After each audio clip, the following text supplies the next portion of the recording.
Ici, le titre de l'ouvrage de ce coaching, c'est Vivre selon les principes. Vivre selon les principes. Vivre selon les principes. Introduction. La vie est un ensemble de connaissances que les habitants d'une localité donnée partagent pendant les jours, les semaines, les mois, les années dans la localité. Voilà, au Togo, on a plusieurs ethnies qui ont chacune une culture qui détermine la vie des habitants de chaque ethnie. Car chaque habitant d'une localité vit en fonction de la culture de la localité. La civilisation peut désigner la culture d'un pays ou d'une localité ou d'une ville. Par exemple, la civilisation égyptienne, la civilisation anglaise, la civilisation française, la civilisation américaine, la civilisation africaine. Une civilisation est un mode de vie d'un peuple. Aujourd'hui, on a plusieurs vies, à savoir la vie religieuse qui peut être la vie chrétienne ou la vie spirituelle, la vie animiste, la vie musulmane, la vie bouddhiste, etc. On a la vie sociale qui désigne l'ensemble des lois d'une ville ou d'un pays qui sont à la disposition de la population de la ville ou du pays. Un mode de vie. Aujourd'hui, plusieurs choses entrent dans le mode de vie d'un être humain, à savoir famille, amitié, foyer, collègue de service, entreprise, école, université, centre de formation, État, transport, loisirs, etc., etc. Donc aujourd'hui, un enfant doit être éduqué en famille, aller à l'école, suivre une formation dans un centre de formation ou une université, chercher un emploi pour créer une source de revenus, vivre une vie professionnelle, aller à la retraite, etc. C'est le chemin d'un être humain sur Terre.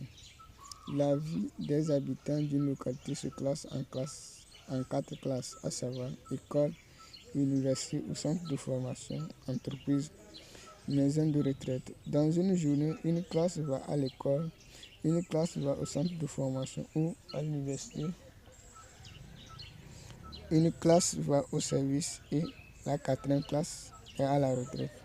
Dans une localité, c'est les jeunes et les adultes qui produisent les services et les biens des habitants de la localité.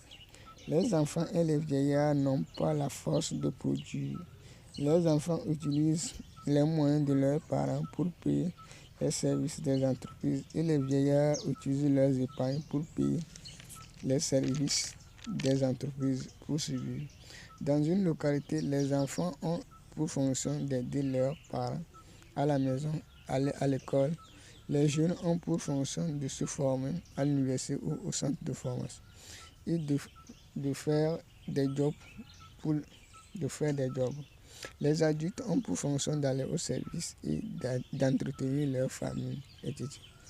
Et les vieillards se reposent dans les maisons de retraite. Un être humain doit avoir un emploi pour assumer ses dépenses quotidiennes et épargner une partie pour ses dépenses de la vieillesse. 2. Nature. La nature nous offre des belles choses pour vivre qui sont le soleil, les cours d'eau, entre parenthèses rivières et fleuves. Le soleil et le sol, plutôt, entre parenthèses, l'agriculture, les légumes, les tubercules, les céréales, les forêts, les pluies, les ressources minières, etc. L'être humain transforme un élément de la nature pour satisfaire un besoin. Exemple de nourriture au Togo, on féconde à l'aide du maïs qui est cultivé au champ par les agriculteurs pour satisfaire les besoins de la faim ou de la famine. Dieu a donné la capacité à l'être humain de vivre sur terre en utilisant comme les besoins des éléments de la nature pour réaliser ces différentes œuvres dans le souci de satisfaire ses besoins. 3. Compétences. Un pays ou une localité devient riche en exploitant ses ressources naturelles. C'est les entreprises qui exploitent ou transforment les éléments naturels en produits finis pour satisfaire un besoin à l'humanité plutôt. Par exemple, cultiver l'igname, le haricot, l'arachide, etc. Soustraire une ressource minière comme phosphate, calcaire, magnésium, etc. On a besoin des compétences pour exploiter les ressources naturelles ou on a besoin des compétences pour transformer les matières premières en produits finis. Une localité a besoin des compétences, des métiers et des compétences universelles pour le développement de la localité. 4. Besoins. Une localité a des besoins qui sont choisis par les habitants de la localité qui constituent leur mode de vie un temps donné. Aujourd'hui, on a besoin de plusieurs choses pour créer un mode de vie d'une localité. Le mode de vie est en fonction des domaines ou des secteurs qui sont présents ou disponibles dans une localité et un mode de vie peut s'améliorer ou changer en fonction du temps. Par exemple, auparavant, l'électricité n'existait pas dans la plupart des maisons, mais aujourd'hui, presque toutes les maisons disposent de l'électricité. On a les secteurs comme l'agriculture, l'élevage, l'entrepreneuriat, entreprise, commerce, magasinage, transport, l'école, centre de formation, etc., etc. On a les domaines comme métier, activités intellectuelles, etc. Pour satisfaire un besoin, on doit créer une ou des entreprises pour produire des biens ou des services pour satisfaire les besoins, d'où la naissance du travail, ou le monde d'entrepreneuriat, ou le monde d'entreprise, ou l'État. Par exemple, les motos d'une localité ont besoin du carburant. Du coup, on a la création de stations d'essence pour servir du carburant aux conducteurs des avions, etc. 5. Fonctions ou services. Une fonction est un service d'une entreprise ou d'un ministère qui a un impact sur l'ensemble des activités de l'entreprise ou d'un ministère.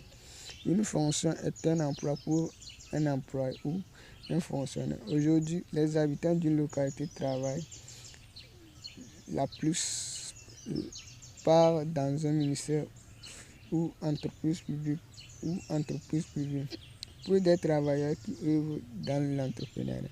Une fonction est une compétence prédéfinie qu'une entreprise ou ministère a besoin pour piloter ses projets quotidiens.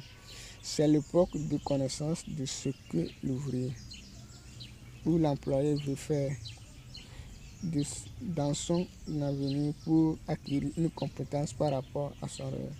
Selon Harry Fayol, l'entrepreneur lui-même ne maîtrise pas parfaitement le nombre de fonctions ou d'activités que comporte son entreprise pour pouvoir confier le poste de travail ou l'activité à son employé.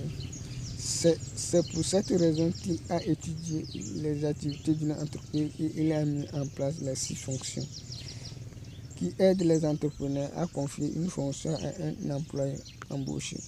En ce temps, l'employé lui-même doit posséder une compétence qu'il va défendre auprès de l'entrepreneur pour trouver son emploi.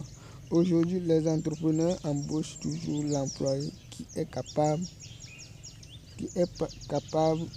d'augmenter le chiffre d'affaires de l'entreprise en rendant des services à l'aide des compétences.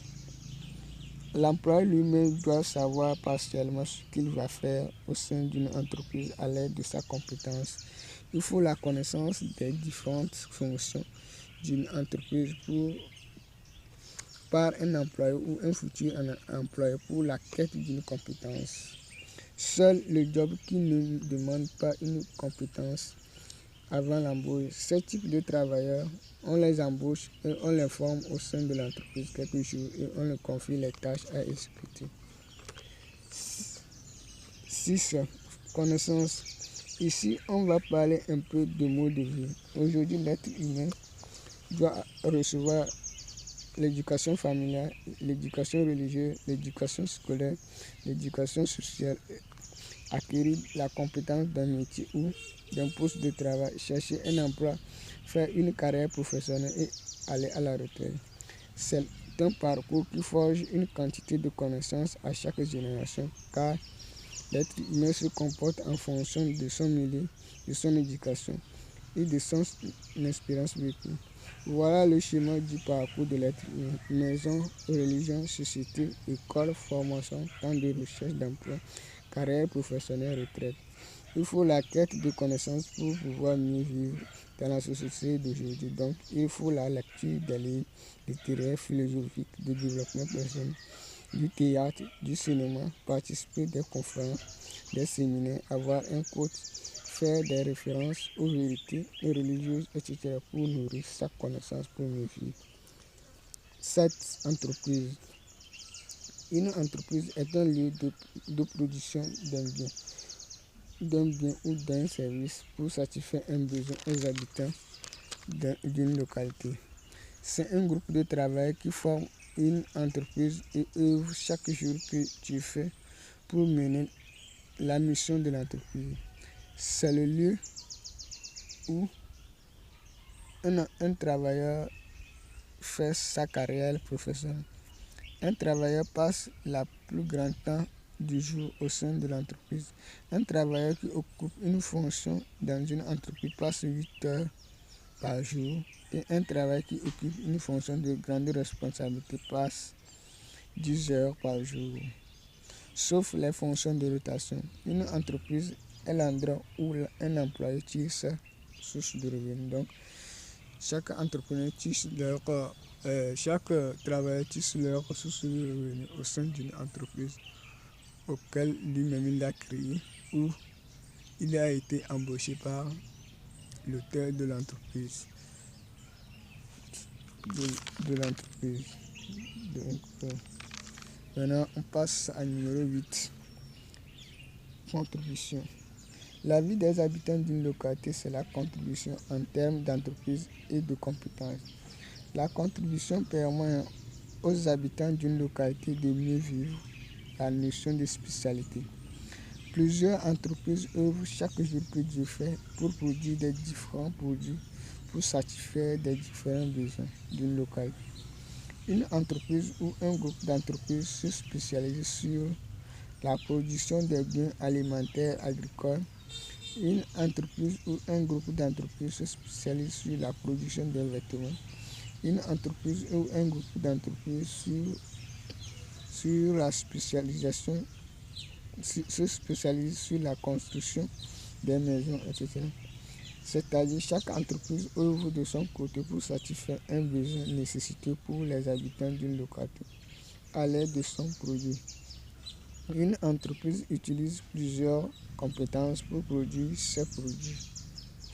Chaque compétence est une spécialité qui est confiée à un travailleur ou un groupe de travailleurs.